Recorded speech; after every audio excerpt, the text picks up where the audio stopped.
हमारे ये अध्यात्म मार्ग में आप कति जीरो हो चुके हो। और दास भी उसी स्थिति में था। अब दास को सतगुरु मिल गए, कहते पीछे लग गया जाऊं था मैं लोक वेद के साथ, रास्ते में सतगुरु मिल गए, दीपक दे दिया हाथ। अब ये इतना बड़ा अध्यात्म मार्ग है कि जैसे हम सत साहिब बोलते हैं और पहले राम राम बोलते थे, इसका कारण क्या था? ये मंत्र जाप करने का नहीं था, ये केवल याद दिलाने का होता है कि भाई इस संसार में भगवान बिना कुछ नहीं, और जो गुरुजी ने मंत्र दे रखा है उसकी भूल ना पड़े। जैसे आप देखा करते, अब तो यह बात बिगड़ती जा रही है, नास्तिक होने जा रहा है पूरा मानव समाज, काल का दाव लग गया था। तो पहले हम देखते थे जैसे सुबह या कभी घूमने फ्रेश होने जाते थे, आने जाने वाले मिलते थे, एक दूसरे को राम राम राम राम चाचा, वो 3-4 बार बोला करता राम राम भाई, राम राम राम, हाँ राम राम। अब ये तो एक औपचारिकता बन गई थी, लेकिन ये स्टार्ट कहाँ से हुई थी? ये ऐसे होता है कि ये मंत्र जो गुरुजी देते हैं ये अपने मुख से दूसरे को बोलकर सुनाना नहीं होता, नहीं तो फिर उसको सुनाने से आप उसके गुरु बन गए, आपकी भक्ति नाश होनी शुरू हो जाएगी। तो इसलिए उसको ये भी नहीं कह सकते कि आप इस मंत्र का जाप करा करो, गुरुजी ने बता रखा है। गुरु जैसे प्रत्येक व्यक्ति को सलाह दी जाती है कि प्रतिदिन भगवान को याद करो, मंत्र का जाप करो, भूल ना पड़े, संसारिक कामों में भूल ना पड़नी चाहिए, भगवान को याद रखा करो। तो एक नियम बना रखा गुरुओं ने कि अभी ये कोड वर्ड है, और रास्ते में जब कोई संसारिक विचारों में ग्रस्त व्यक्ति आ रहा हो और उसको बोल दिया जाए कि राम राम भाई, तो वो समझ जाता था कि ये क्या कहना चाहता है, कि ये न्यू कह है भगवान बजले, गुरुजी ने जो मंत्र दे रखा उसका जाप कर, ये संसारिक उलझेड़ों में मत पड़ तू, यही भगवान का नाम ही इन संकटों से जो विचार तू कर रहा है इनसे निवारण करेगा। तो वो भूल पड़ी हुई उसका चेतन हो जाता था, और कुछ देर तक वो फिर उस मंत्र को जाप करता हुआ सफर में चलता रहता था। फिर कोई भूल पड़ती थी, आगे दूसरा टकरा जाता, राम राम भाई, हाँ राम राम राम राम। उनका उद्देश्य ये होता था कि मंत्र ने याद रखियो, भूल ना पड़ जाए इस मंत्र की।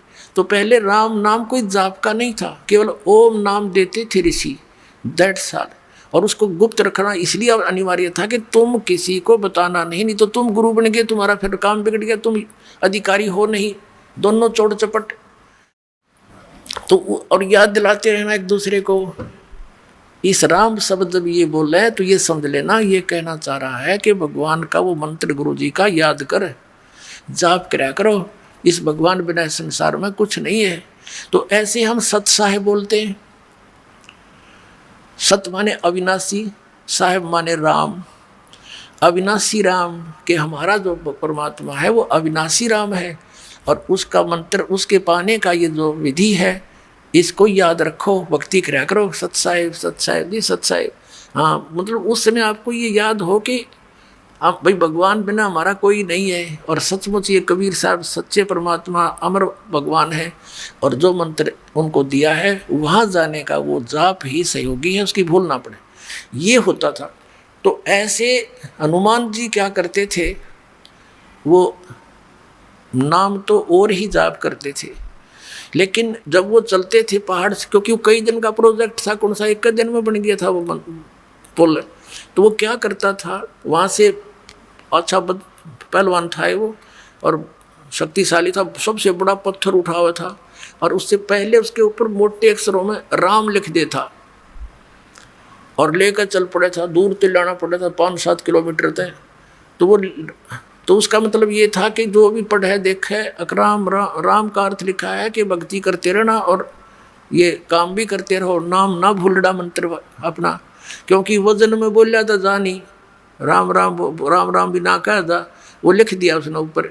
और आवश्यकता ये थी एक आदमी अपने से अधिक पत्थर लेकर चलेगा तब ये पुल बनेगा, तो वो लिख कर चल पड़े था पहलवान, और देखने वाले ने देख लेते हाँ भी राम मंत्र भी याद करते रहो, ये काम भी करो।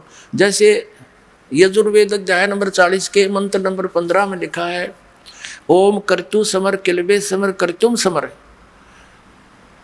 वायु अनिलम अथ इदम भस्मांतम शरीरम ओम कर्तु समर किलबे समर कर्तुम समर। ओम नाम का जाप ये ब्रह्म का है, और इसका सेवन गुरु देते थे ऋषि जी। इसका सेवन काम करते करते सेवन करो, मनुष्य जीवन का मुख्य उद्देश्य जानकर सेवन करो और अपने विशेष कसक के साथ सेवन करो। ये जाप तो विधि ऐसी ही थी, लेकिन हठ योग और अज्ञानता के कारण इसको कठिन बना लिया। तपस्या करने लगे, खड़े होकर करने लगे और मंत्र जाप करने लगे। पर पूर्ण परमात्मा के वाणी का जो 3 मंत्र का जाप है, ओम तत्सत, तत्सत ये सांकेतिक है। तो ये भी ऐसे काम करते करते चलते फिरते अपना नाम जाप करना। तो वो तो इसलिए राम लिख के लाया करता कि और भी पढ़ लेंगे और वो भी बोलना पड़ेगी, किसी का मंत्र करते रहेंगे। तो अब यहाँ हम सुना करते नकली गुरु होते हैं।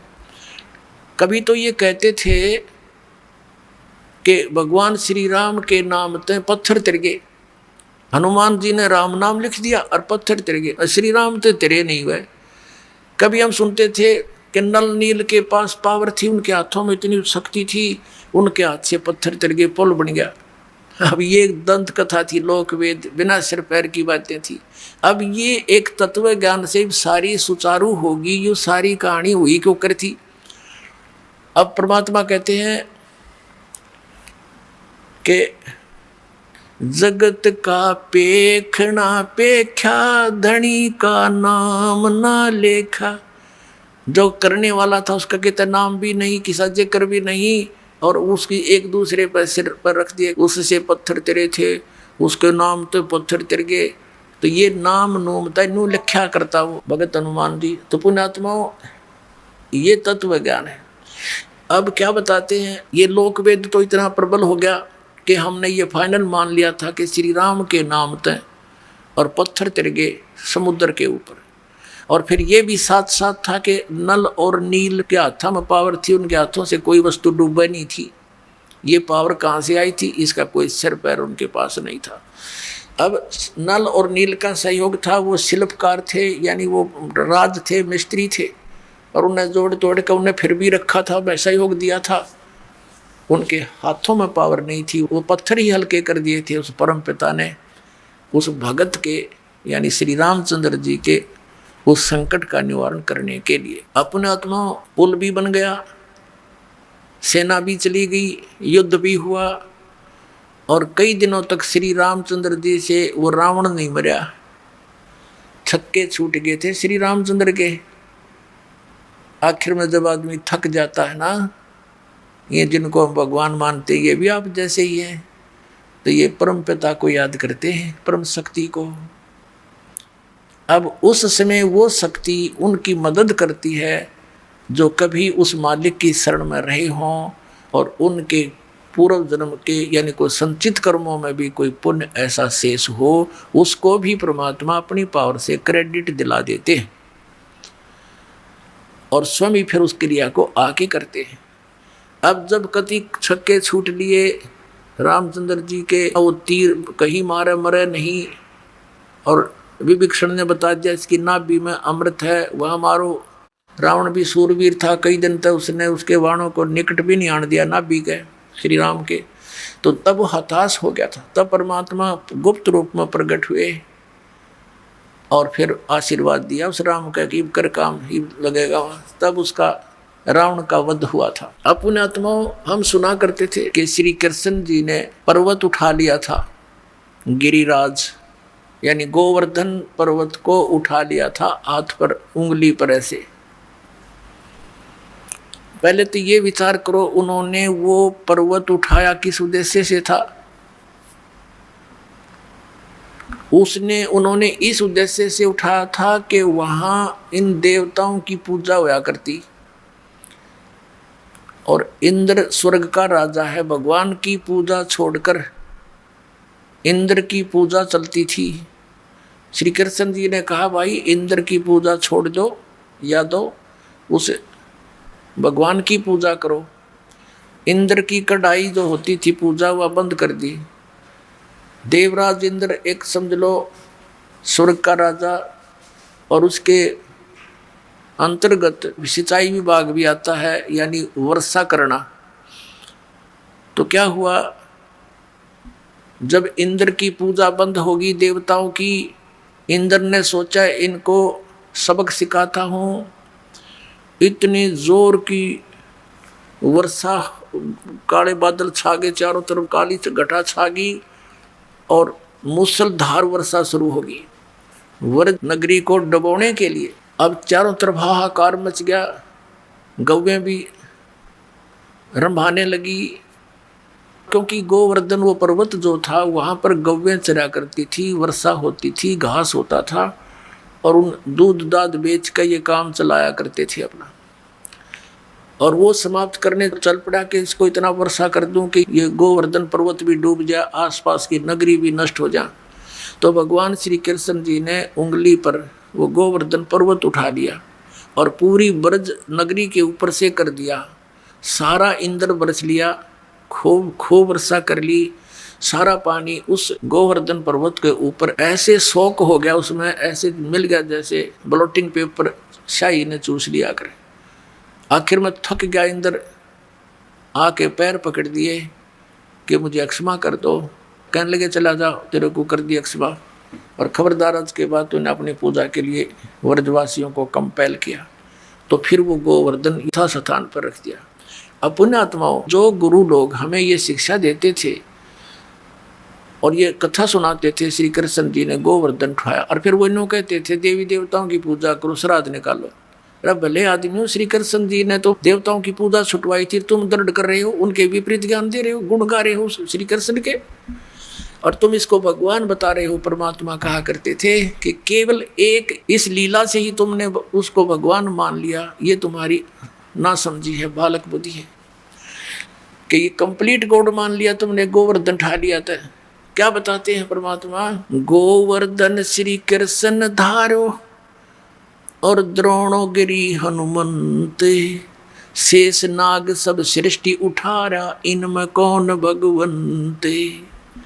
यदि तुम एक ही इस लक्षण से, इस चमत्कार से कि श्री कृष्ण जी ने गोवर्धन उठा लिया, हनुमान जी ने तो फिर द्रोणागिरी उठाई, और आप ही लोक वेद सुनाते हो ब्राह्मण लोगों के शेष नाग के सिर पे कहते हैं एक कूर्म है, कूर्म के ऊपर एक शेष नाग है, शेष नाग के सिर पे एक बैल है और उसके ऊपर फिर सारी पृथ्वी रखी है। कहते तुम मानते हो कि शेष के सिर पे सारी सृष्टि है शेष नाग के, तुम यूँ तुम्हारे पूरे ब्रह्मांड ने उठा रहा, समझ लो पूरी पृथ्वी उठा रहा।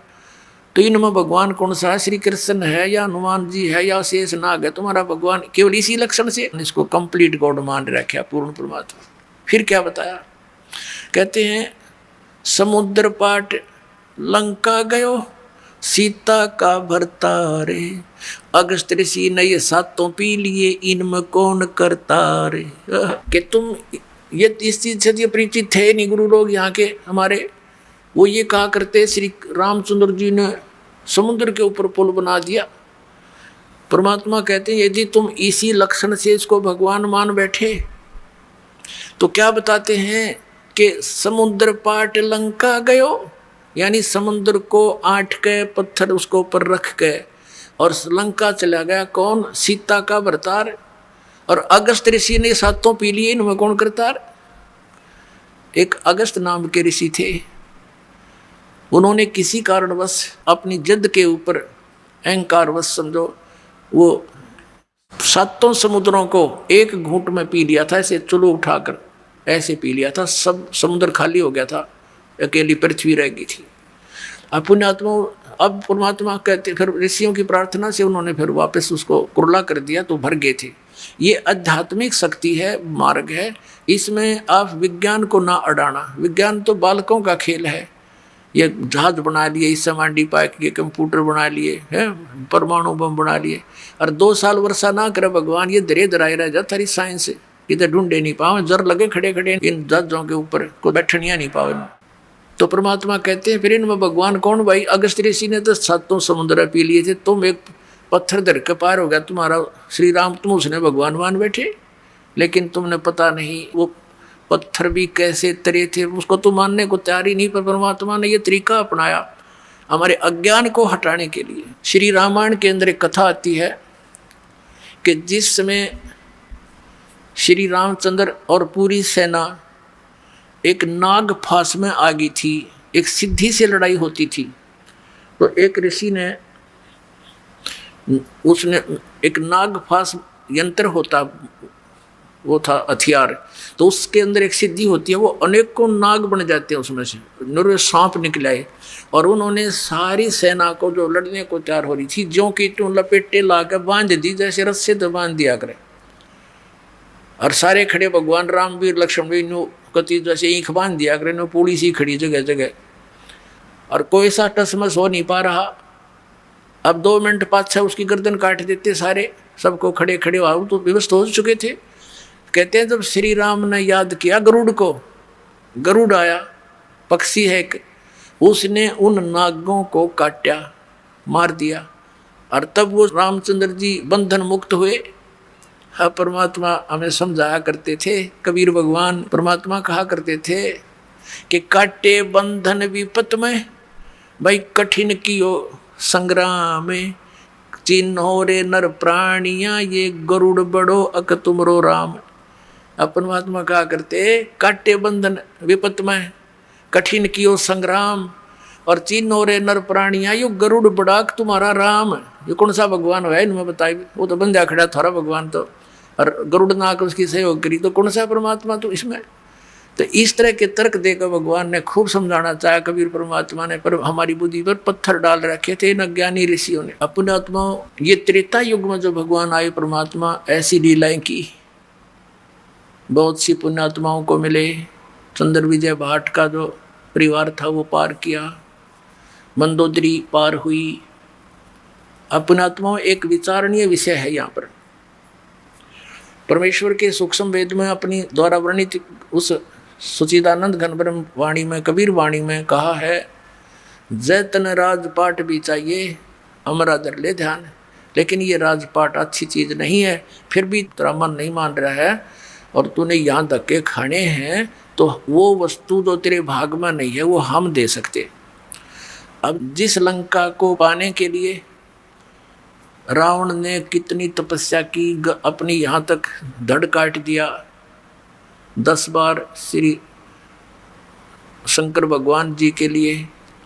अब उसको वो लंका दे दी, सोने की नगरी बन गई, और वरदान दे दिया, 10 बार शीश दिया था, 10 बार ही रामचंद्र जी ने उसका सिर काटा था, 10 बार फिर उग गया था। उसका जितना दिया था उतना ही दे सकते हैं, ये भगवान अधिक कम नहीं कर सकते। अब पुण्यात्माओं, जिस लंका को शिव का भक्त रावण नहीं रख सका, सपरिवार विनाश को प्राप्त हुआ, वो कबीर भगत को वो नगरी मिली। किसको? विभीषण को वो राज मिला, और सहज मिला। ना उसने तपस्या करी, ना सिर काटे, सहज भक्ति की। तो परमात्मा कहते हैं यहाँ रहोगे तब तक आपको ये सुविधाएं मैं ही दूंगा, परमात्मा कहते हैं। और जिस लंका को रावण रखना चाहता था, जिस भगवान की उसने शरण दे रखी थी, वो समर्थ शक्ति नहीं थे, सपरिवार नाश को प्राप्त हुआ, और उस नगरी को नहीं रख सका, उस राज्य को, और वो विभीषण को प्राप्त हुई जो कबीर भगत था। पुण्यात्माओं, इन बातों से हमने बहुत कुछ निष्कर्ष निकलेगा, क्योंकि अभी तक हमने लोक वेद सुन रखा था, हमने ज्ञान नहीं सुना था। अब और भी बहुत से प्रमाण हैं, जैसे एक नरसी नाम के भगत थे, सेठ था, बहुत पैसे वाला था, और वो इतना कंजूस था कि 1 पैसा भी दान नहीं करता था। और ये माया रहती कंजूस के पास ही है, और उसका नाश करने के लिए रहती है, क्योंकि अंत समय में मृत्यु हो जाएगी। वो उसको प्रयोग कर नहीं सका, फिर उसमें आस्था रह जाती है, फिर वहीं धक्के खाता रहता, प्रेत बनकर या सर्प बनकर। अब परमात्मा ये चाहता है कि ये माया इसकी शत्रु है, इस माया से इसको भिन्न करूं, और इसको इतनी ही दूं जो इसमें ये डूब के ना मर जा, इसका काम चले यू ऊपर तरह इसके। ऐसी विधि परमात्मा हमारी करना चाहता भक्त की। अब सभी भक्त जितनी भी आत्मा उसी के हैं, अब वो चाहे किसी को आज भज रहे हैं, लेकिन उससे तो कुछ मिलना नहीं, और उसके दुख में दुखी हमारे वो मूल मालिक ही होते हैं। उसके पास इतनी संपत्ति थी नरसी नाम के एक सेठ के पास, कि उसको राजा की तरफ से ड्राफ्ट बनाने का आदेश था, जिसको हुंडी कहा करते थे। उसको राजा राजा की तरफ से एक मान्यता प्राप्त होती थी उसकी संपत्ति का आइडिया लगा के कि ये इतने रुपए तक की हुंडी यानी ड्राफ्ट बना सकता है।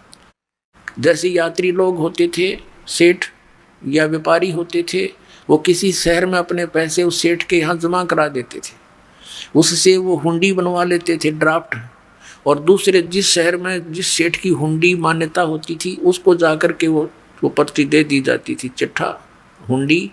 तो वो सेठ वो पैसे रख लेता था, उसको उतने पैसे उसमें अंकित थे वो दे देता था।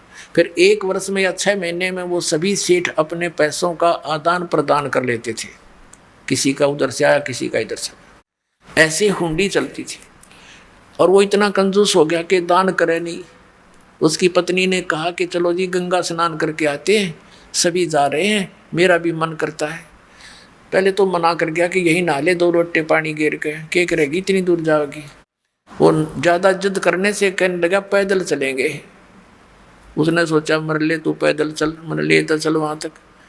अब पैदल गया गंगा स्नान घाट पर स्नान करने। वहाँ स्नान जब करने लगे परमात्मा आए एक ब्राह्मण रूप बना के और कहने लगे सेठ जी कुछ दान करो, नहाने आए हो, नहाने का पुण्य तो तभी लगेगा, कुछ ब्राह्मण को दान करो।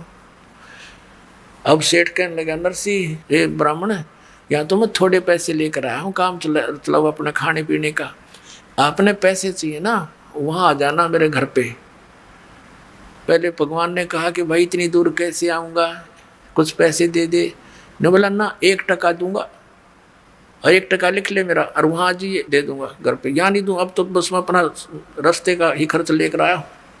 उसकी पत्नी ने बतेरा कहा तू दे दे मेरे पास रखे पैसे। ने बोला चुप रह तू घड़ी ना बोला है।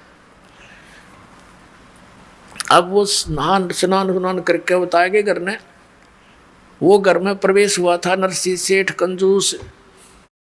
पीछे पीछे परमात्मा पहुंच गए 1 सेकंड में। उसने तो 1 हफ्ते में सफर किया होगा, वो 1 सेकंड पहुंच गए। और जाते को आड़ खड़खड़ाए और कहा नौकर आए भी, बोलो कैसे ब्राह्मण, कि भी सेठ जी ने मेरा 1 टका दान करने का वायदा कर रखा है, वो कहियो मेरा टका दे दे, मैं आ गए। अब उन्होंने जाकर कहा नौकरों ने कि सेठ जी एक ब्राह्मण कह रहा है कि आपने कोई दान करने का वायदा किया था 1 टका, वो दान दक्षिणा लेने ब्राह्मण आया हुआ गेट पे। अब नरसिंह ने सोचा भाई ये तो बड़ा पीछे पड़ा। फिर उसने किन्नू कह दे कि कल देगा, कल आज तो थक रहा हूँ मैं। अब नौकरों ने कह दिया जी कल दे लियो, कल दे देगा। अच्छा भाई कल दे देगा कोई बात ना।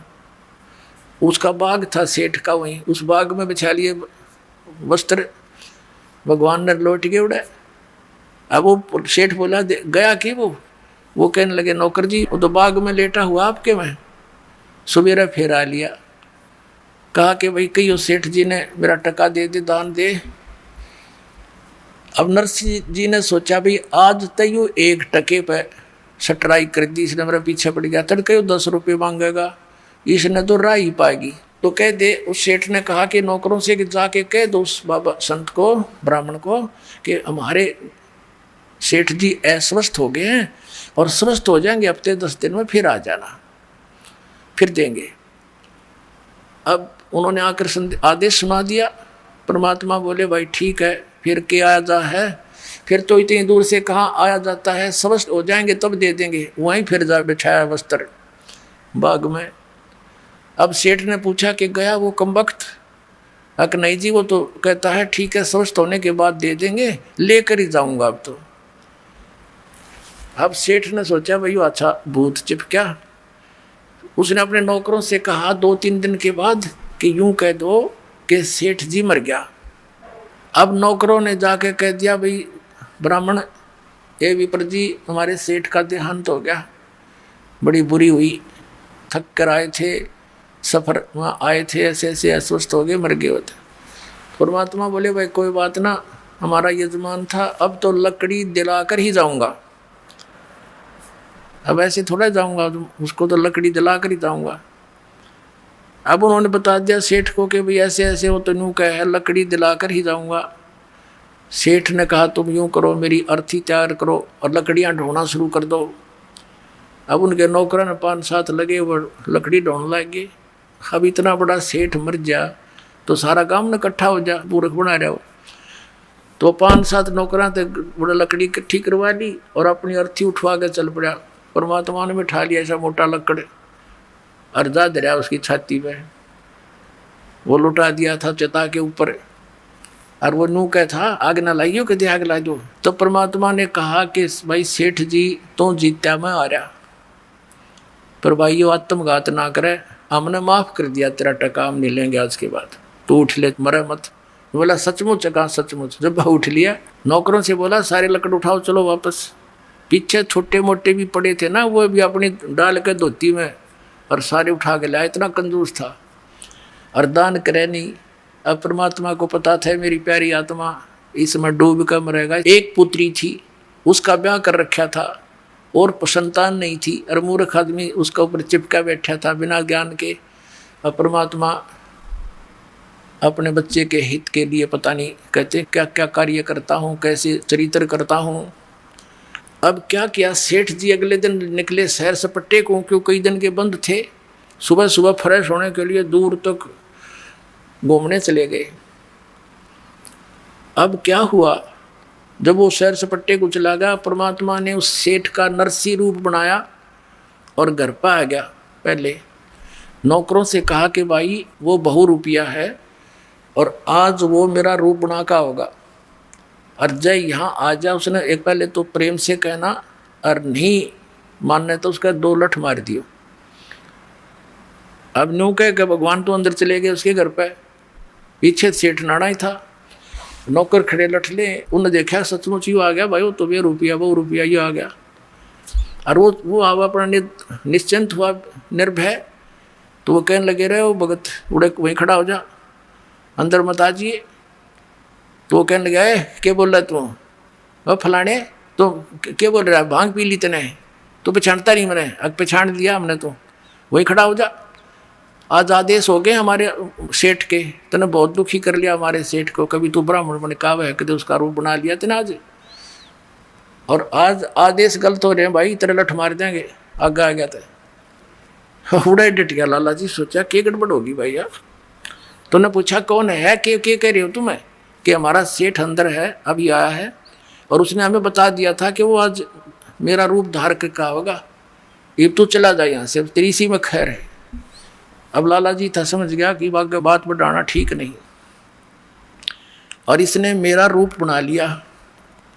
जाके राजा के यहाँ एप्लीकेशन दे दी कि एक ठग ने मेरा रूप बनाकर मेरी संपत्ति हड़पने की चेष्टा की है, वो मेरे घर बैठा है।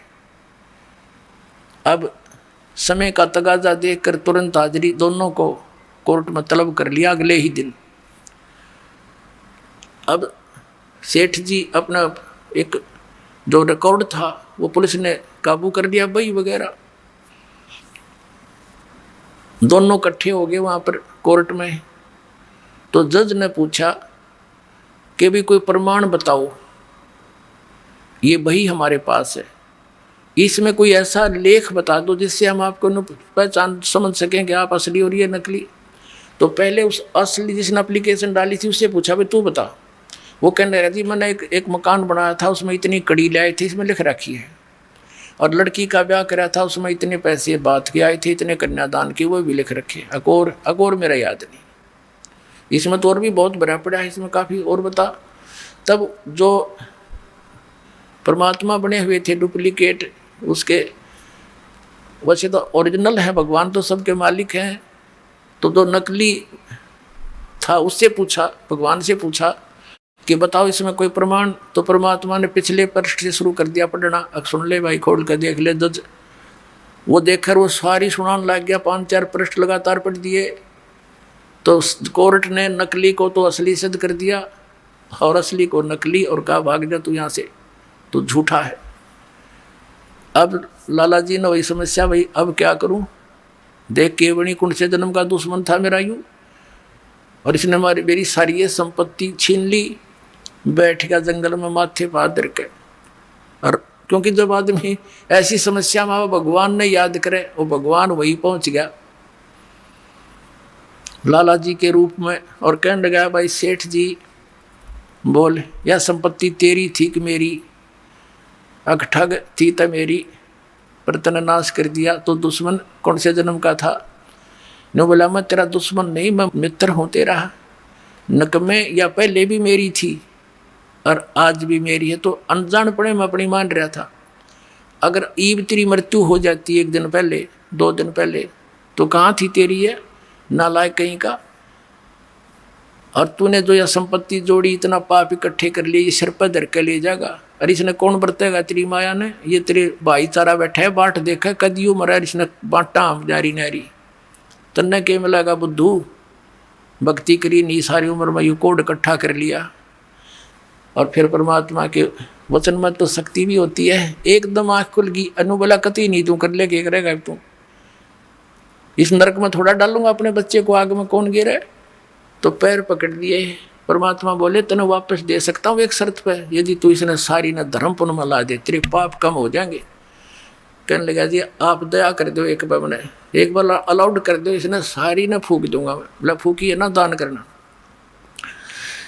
अब उसको अलाउड कर दी जाते तू आ गया। उससे दिन से भंडारे शुरू कर दिए। जैसे भी दान धर्म उसने करके कत्ती फारग हो गया और अपनी पत्नी ने लेकर झुपड़ी गाल कर गांव से बाहर रहने लग गया। अब पहले तो सारा संसार उसका आदर करे था, क्योंकि माया की पूजा होती है। और फिर उसने लागे कहीं तो ढेढ़ है, इसने नाश कर दिया। रिश्तेदार भी मुंह मोड़ गए हैं, नाश कर दिया। एक बाबा के बकाई में आ गया है, ब्राह्मण की बात माँ के इसने सारा नाश कर दिया, सबकी में लुटा दिया। अब क्या हुआ कि 4 संत थे भक्त, उन्हें जाना था द्वारका में। और पहले उनकी हुंडी चलती थी, नरसी की ड्राफ्ट बनाता था। गांव में गया, उन्होंने पूछा भाई नरसी भगत का हमने जाना, नरसी सेठ कैसे, और ये हुंडी बनवानी है 500 रुपये की। तो गांव में कुछ हर तरह के व्यक्ति होते हैं, कुछ एक ने उनको मिसगाइड कर दिया कि सेठ जी ने आजकल वैराग ले लिया है और एक जंगल में झोपड़ी डालकर रहते हैं और वहीं से सारा कारोबार करते हैं, वहाँ जाओ, वहाँ से बनवा लो। अब उन्हें एक और सतर्क कर दिया था कि भाई ये वो नखरे कर है गणे, कई बार कहोगे जब बनाओगा। अब वो हुंडी थारी जल्दी सी बनाएगा नहीं, उसने घना धन है उसके पास और वो नखरे बहुत करता है। अब वो साधु संत चले गए और कहा नरसी कौन है? कहा जाओ भाई ये दास है नरसी। के ले सेठ जी हमारी 500 रुपये रख दिए चांदी के और हमारी हुंडी बना दे, ड्राफ्ट बना दे। नरसी जी ने कहा महात्माओं अब मेरे पास वो पावर नहीं रही, सरकार ने छीन ली है, मेरे पास पैसा नहीं है और आप कहीं और से बनवा लो। तो वो चारों कहने लगे रहे कमाल की बात है, ढूंढते ढूंढते यहाँ आए हैं और तू वो नखरे करता है, गांव वाले ठीक ही करे थे, तू वो पहले वाला नरसी नहीं रहा। अब सेठ जी ने सोचा है साधु संत को देते न श्राप दे दें, इनके वचन में शक्ति होती है। डर गया वो, कहने लगा, और फिर ये सोच लिया गांव वाले ने मजाक कर रखा है, मेरी तो और ज़्यादा दुर्गति हो जाएगी। कहने लगा ठीक है महात्माओं रख दो। एक कागज मंगा कर उनसे कि कागज ले आओ एक, और लिख दिया किसके नाम, क्योंकि कृष्ण का पुजारी था सांवरा सेठ। सांवरा यानी काला, कृष्ण का अर्थ ही काला होता है, यानी सांवरिया सेठ। और कहाँ जाओगे तुम? द्वारका। द्वारका के अंदर सांवरिया नाम का एक सेठ है, वो तुमने ये पैसे दे देगा, उसका अपना मार दी मोर। लिख दिए, साइन कर दिए, आपका दास और नरसी दास। अब वो लेकर कागज पहुंचे वहाँ द्वारका नगरी में। उधर से क्या किया सेठ ने, उन 500 रुपये की उसी समय खाने का भंडारे का सामान मंगाया और उसका भंडारा कर दिया। उसमें आसपास के राह चलते गांव के सब भोजन कर गए। साधु संत बुला लिए, क्यों वहाँ जाने में, द्वारका जाने में 1 हफ्ता लगना था। इस दौरान उन्होंने भंडारा रख दिया और सब भंडारा कर दिया, सब पैसा लगा दिया, सारा टोटली जो भी 500 का सामान आया था सब वितरित कर दिया। अब वहाँ उन्होंने पूछा, महात्माओं ने, भक्तों ने, संतों ने वहाँ सेठों से कि भी एक सांवरिया नाम का कोई सेठ है, उससे हमने पैसे लेने हैं, हुंडी अपनी कैश करानी है। वो देखा किसी ने बना रखी है कि नरसी जी ने।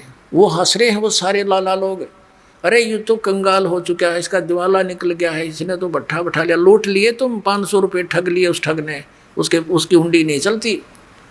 अब जिसके पास जा वो यही जवाब दे सेठ।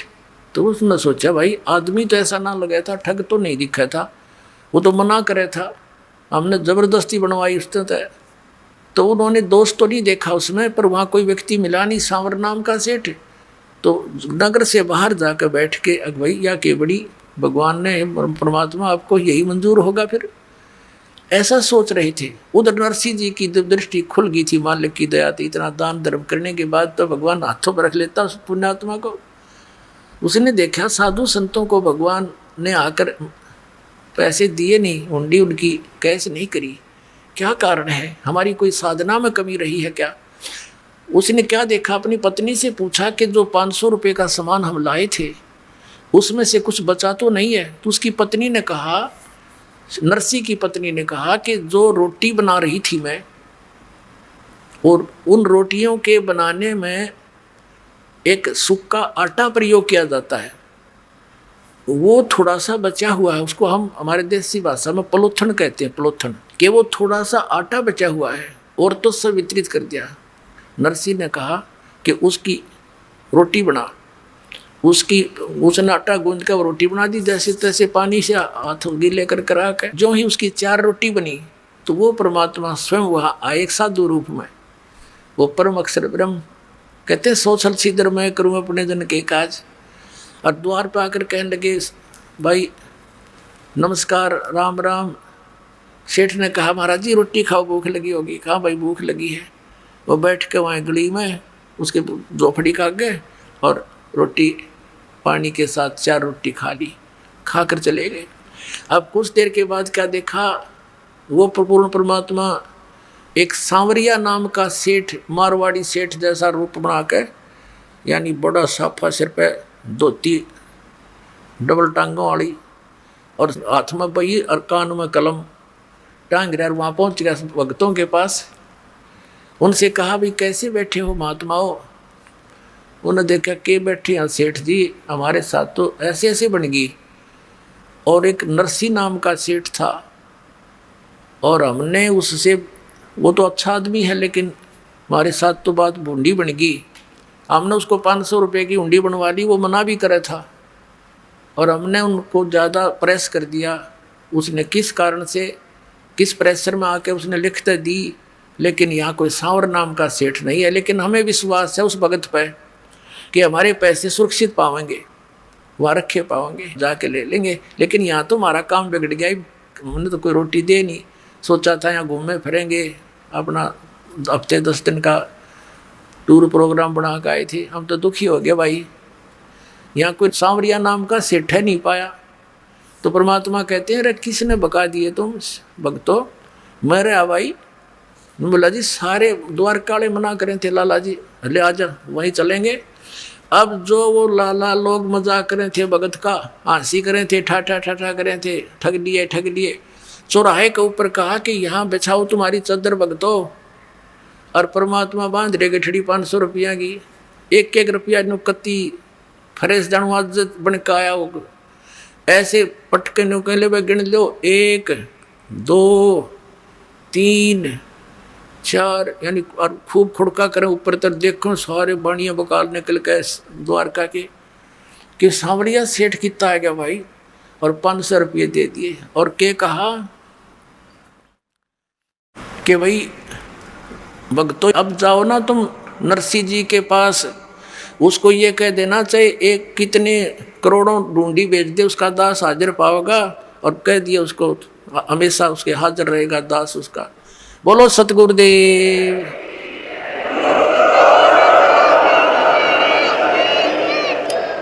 नरसिंह जी की हुंडी झाली वो सांवड़ सा कहाया, ज्योति का ब्याह भया जब भात भरण को आया। वही परमात्मा, वो पूर्ण ब्रह्म, सबका धारण पोषण करने वाला। अभी तक जैसे हम किसी भी भगवान की भक्ति करते थे इष्ट रूप में, हम मानते थे ये कर रहे हैं, नहीं।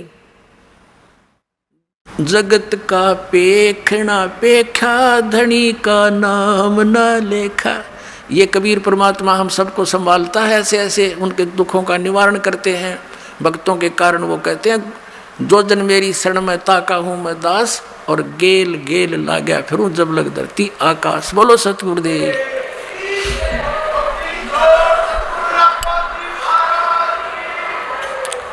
परम पिता परमात्मा पूर्ण ब्रह्म सारी सृष्टि के रचनहार कुल मालिक कबीर परमेश्वर जी की असीम कृपा से आप पुण्यात्माओं को ये सत्संग सुनने का सुअवसर प्राप्त हुआ। सत्संग में आने से प्राणी को ये ज्ञान होता है कि हम कौन हैं, कहाँ से आए हैं, इस संसार में हमारा जीने का उद्देश्य क्या है, हमने करना क्या चाहिए था, हम कर क्या रहे हैं। जब तक हम सत्संग में नहीं आते तब तक हम अपनी परंपरागत क्रियाओं को करके ही संतुष्ट रहते हैं, क्योंकि वही क्रियाएं पूरा समाज कर रहा होता है। जब हम सत्संग में आते हैं, संतों के परमात्मा के विचार सुनते हैं, सदग्रंथों का ज्ञान सुनते हैं, तो पता चलता है कि मानव शरीर हमें किस लिए प्राप्त हुआ था और हम उसका कितना सदुपयोग या दुरुपयोग कर रहे हैं। पुण्यात्माओं, दास बहुत बार कहता है कि विश्व में यदि कहीं सत्संग है तो सतलोक आश्रम बरवाला, जिला हिसार, हरियाणा में। इसके अतिरिक्त जहाँ भी ये श्रद्धालु सत्संग मानकर जाते हैं, उन संतों के विचार सुनते हैं, ऋषि महर्षि मंडलेश्वरों आचार्यों शंकराचार्यों के जो विचार सुनते हैं, तो वो सत्संग नहीं है। जो ज्ञान शास्त्र विरुद्ध होता है वो व्यर्थ होता है। जैसे विद्यार्थी शिक्षा ग्रहण करने के लिए टीचर के पास जाते हैं, विद्यालय में जाते हैं, और टीचर का कर्तव्य होता है कि वो सिलेबस के अनुसार ही शिक्षा बच्चों को पढ़ाए, शिक्षा दे। और यदि टीचर आउट ऑफ सिलेबस ज्ञान सुना रहा है तो वो टीचर ठीक नहीं, वो अध्यापक ठीक नहीं। पुण्यात्माओं, हमारे जो सदग्रंथ है ये अध्यात्म मार्ग का सिलेबस है, पाठ्यक्रम है। श्रीमद् भगवत गीता अध्याय नंबर 16 के श्लोक नंबर 23 और 24 में स्पष्ट कर दिया है इस पवित्र शास्त्र ने कि शास्त्र विधि को त्याग कर जो मनमाना आचरण करते हैं, मनमानी पूजाएं करते हैं, जिनका सदग्रंथों में प्रमाण नहीं है, तो उनको न तो कोई सिद्धि प्राप्त होती है, न उनकी गति होती है, और न ही उनको कोई सुख प्राप्त होता, अर्थात व्यर्थ। गीता अध्याय नंबर 16 के श्लोक 24 में तुरंत कहा कि अर्जुन, इससे तेरे लिए कर्तव्य और अकर्तव्य की व्यवस्था में सदग्रंथ ही, शास्त्र ही प्रमाण है। इसके अतिरिक्त किसी के लोकवेद पर विश्वास नहीं करना। जो भक्ति के कर्म करने चाहिए और जो ना करने चाहिए वो सदग्रंथों में ही प्रमाण है, अन्य किसी की बात पर विश्वास मत करना। पुण्यात्माओं, ये तत्व ज्ञान परमेश्वर स्वयं ही आकर प्रदान करते हैं। परमात्मा के विधान में, परमात्मा के गुणों में लिखा है कि वो परमेश्वर अपनी प्यारी आत्माओं को मिलता है, उनको तत्व ज्ञान से परिचित कराता है, और उस परमेश्वर के द्वारा दिए गए ज्ञान के अतिरिक्त जो भी ज्ञान होता है वो कोरा अज्ञान होता है। तो पुण्यात्माओं, इस दास के द्वारा वही सत्संग आपको सुनाया जाता है जो परमेश्वर ने स्वयं आकर के 600 वर्ष पूर्व काशी शहर बनारस में प्रकट होकर के अपनी प्यारी आत्माओं को सुनाया था। अपने आत्माओं, परमात्मा के विषय में जानकारी हम कहाँ से ग्रहण करते हैं और कहाँ से हमें ये ज्ञान दिया जाता रहा। जितने भी हमारे धर्म गुरु थे वो ये कहा करते कि हम वेदों, गीता और पुराणों से आपको ये ज्ञान परमात्मा का सुना रहे हैं। हमें बड़ी खुशी होती थी कि परमात्मा के विषय में जानकारी पवित्र वेदों में, पवित्र श्रीमद् भगवत गीता में, पवित्र पुराणों में विद्यमान है और हमारे धर्मगुरु ये सही बता रहे होंगे क्योंकि ये संस्कृत पढ़े हैं। परमात्मा 600 वर्ष पहले आए थे, उसमें ये कहा करते थे परमात्मा कि ये गुरु जो हैं ये झूठे हैं, ये तुम्हारे धर्मगुरु तुम्हारे सदग्रंथों से भी परिचित नहीं है। आदरणीय धर्मदास साहिब जी जो परमात्मा के शिष्य हुए, उनको सचखंड दिखाया, सतलोक लेकर गए। उससे पहले धर्मदास साहिब जी श्री कृष्ण, श्री विष्णु, श्री शंकर भगवान के उपासक थे और वो ये सुना करते थे उन धर्म गुरुओं से कि हम जो ज्ञान बता रहे हैं कि श्री विष्णु जी, श्री शंकर भगवान ये पूर्ण परमात्मा है, ये अजर अमर हैं, इनकी जन्म मृत्यु नहीं होती। तो हम ये सोचा करते थे कि ये सही बोल रहे होंगे। इसी ज्ञान पर आधारित थे आदरणीय धर्मदास साहिब जी। और जिस समय परमात्मा उनको अपने विधान अनुसार आकर मिले,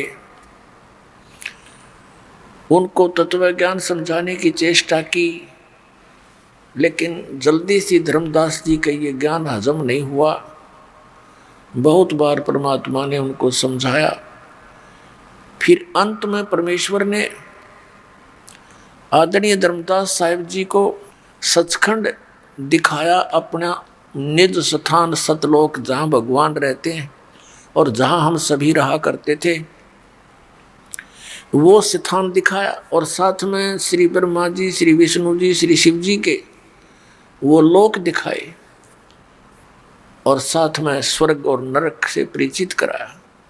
उसके साथ साथ ब्रह्मलोक में भी परमात्मा उनको लेकर गए और जहाँ भी भगवान परमात्मा कबीर जी जाते थे, सभी देव उनका खड़ा होकर सत्कार करते थे।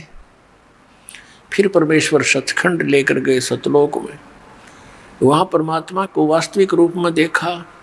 कबीर जी को जब धर्मदास जी की आत्मा को परमात्मा ने वापस छोड़ा,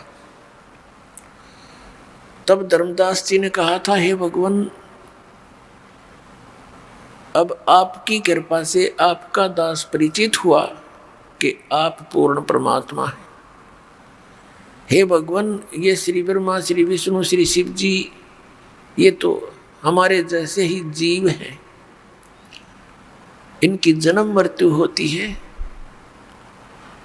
उन्होंने स्वयं स्वीकारा भगवान के सामने। तो इससे सिद्ध हुआ है कि हे परमात्मा, ये वेद और ये जितने भी सदग्रंथ हैं, ये कतेब हैं यानी पुराण हैं, ये सब झूठे हैं। क्योंकि हमारे धर्म गुरु ये कहते हैं कि पुराणों में लिखा है ब्रह्मा विष्णु महेश की कोई माता पिता नहीं, ये अजर व अमर है, सर्वेश्वर हैं, महेश्वर हैं। ये हमें बताते हैं कि वेदों में लिखा है कि ब्रह्मा विष्णु महेश ही समर्थ शक्ति है और दुर्गा की पूजा करनी चाहिए। ये हमें बताते हैं कि वेदों में लिखा है एकादशी का व्रत करना चाहिए। हे भगवान, इससे सिद्ध है कि परमात्मा तो आप हो, ब्रह्मा विष्णु महेश तो नासवान है। तो इससे ये सिद्ध हुआ कि ये वेद और कतेब यानी ये सब धार्मिक पुस्तकें ये झूठी हैं। परमेश्वर कबीर देव जी ने कहा कि नहीं, ऐसा नहीं है, ये वेद कतेब झूठे डी भाई, और झूठे हैं जो समझे ना ही। झूठे तो ये तुम्हारे धर्मगुरु आचार्य, ये शंकराचार्य, ये झूठे हैं जो वेदों और पुराणों को समझा नहीं। ये परमात्मा को निराकार बताते हैं, वेद परमात्मा को साकार बताते हैं। ये श्री विष्णु से ऊपर कोई भगवान मानते नहीं, इनको अजर व अमर मानते हैं। रजगुण ब्रह्मा, सतगुण विष्णु, तमगुण शिव जी को समर्थ शक्ति मानते हैं। इन्हीं की राम और श्री कृष्ण की पूजा करते और करवाते हैं। जबकि इनके जीवनी में लिखा है कि ये नासवान है। और पुराणों में भी ऐसा ही लिखा है धर्मदास। तो पुण्यात्माओं, आपको थोड़ा सा वेदों से परिचित कराते हैं। पुण्यात्माओं, ये दया करी परमेश्वर ने, आज ये वेद और गीता और पुराण हमारे लिए प्रथम कक्षा की बुक होगी, नहीं हमारे लिए पाठ बना हुआ था।